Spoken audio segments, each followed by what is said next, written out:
मध्ये दक्षिण मध्य मुंबई, दक्षिण मुंबई, लालबाग, परळ, शिवडी, भायखळा, ग्रँड रोड अशा ठिकाणच्या 388 इमारती ज्या पुनर्रचित होत्या, ज्या 60 ते 70 वर्षापूर्वी त्या ठिकाणी 5 मजली इमारती भाड्यानं बांधल्या होत्या आणि त्या मोडकळीस आल्यानं काही 100 वर्षापूर्वीच्या होत्या. अशा 388 पुनर्रचित इमारतींचा विषय होता. या ठिकाणी फिजिबिलिटी होत नव्हती.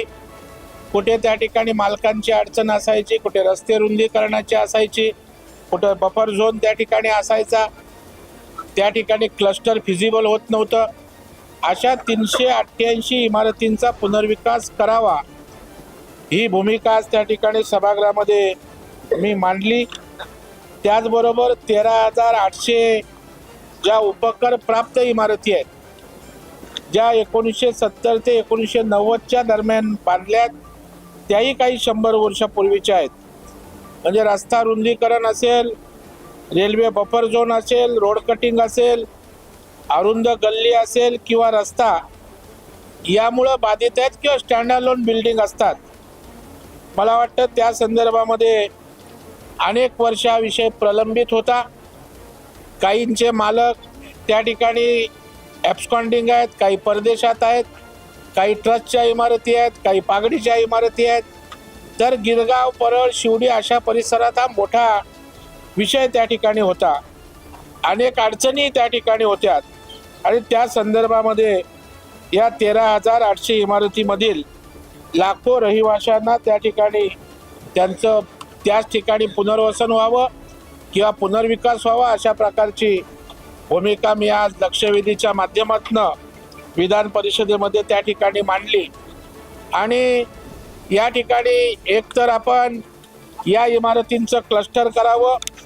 मी इमारतींची नावंही त्या ठिकाणी सांगितली की रामदूत इमारत असेल शिवडीची, त्रिवेणी सदन असेल, माऊली सदन परळची असेल, त्या ठिकाणी लालबाग असेल, अशा अनेक ठिकाणी वडाळा विधानसभेत आहेत, काळा चौकीला त्या ठिकाणी आहेत. तर या इमारती पुनर्विकसित क्लस्टरमध्ये होऊ शकतात. तर म्हाडानी अशा प्रकारे पुनर्विकास त्यांचा क्लस्टरमध्ये करावा. काही ना बाजूची क्लस्टर असतील, त्याच्यामध्ये ज्या एकल इमारती आहेत त्यांचा समावेश त्या ठिकाणी करावा.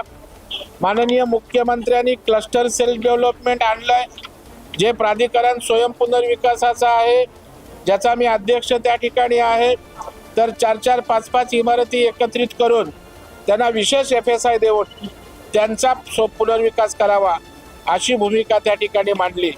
आणि राज्याचे गृहनिर्माण राज्यमंत्री सन्माननीय पंकज भोयर यांनी सुद्धा या ठिकाणी या संदर्भात म्हाडा पुनर्विकास करेल अशा प्रकारची आश्वासन दिलं. त्याचबरोबर जे म्हाडाचं प्राधिकरण जे आमच्या पुनर्विकासाचं स्वयं पुनर्विकासाचं आहे, त्याला आवश्यक तो निधी लागेल. कारण मोठ्या प्रमाणावर असं डेव्हलपमेंट झाल्यावर मुंबई जिल्हा बँक असेल, राज्य बँक असेल, या तर फंडिंग करतील, परंतु मोठ्या प्रमाणावर त्याला पैसा उपलब्ध करून द्यावा.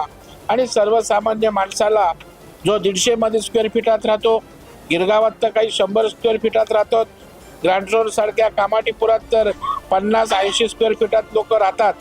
तर हा मध्यमवर्गीय मराठी माणूस विशेषतः या परिसरात राहतो.